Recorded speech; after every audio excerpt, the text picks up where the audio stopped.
你的設備需要維修嗎？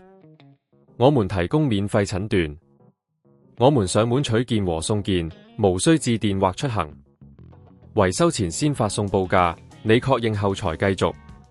簡單、透明、專業，連結在簡介裏。今日我哋會教大家點樣更換Dyson V8 吸塵器的電池。首先，確保你有一個兼容的電池，通常可以喺網上或者電器店揾到。如果你唔確定邊個型號適合你，可以聯絡我哋提供免費診斷服務。第一步，將吸塵器放喺平穩嘅地方，確保電源已經關掉，並拔掉充電器。然後找一個十字螺絲刀，準備好開啟電池蓋，只需輕輕旋轉幾個螺絲，然後就可以取出電池蓋。第二步，當電池蓋打開後，你會見到電池本身。小心地將電池從插槽中拔出，呢個過程要確保唔好用力過猛，以免損壞其他零件。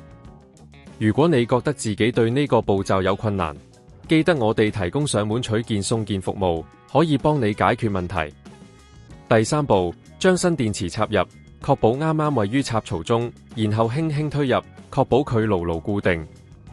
接住就可以將電池蓋蓋反，記得將螺絲鎖好，咁就完成更換步驟。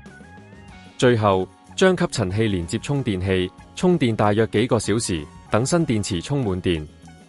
當充滿電後，你就可以再次使用你嘅Dyson V8 吸塵器，享受更長時間的清潔效果。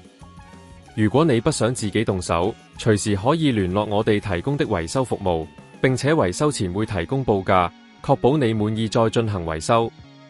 你的設備需要維修嗎？我們提供免費診斷，我們上門取件和送件，無需致電或出行。維修前先發送報價，你確認後才繼續。簡單、透明、專業，連結在簡介裏。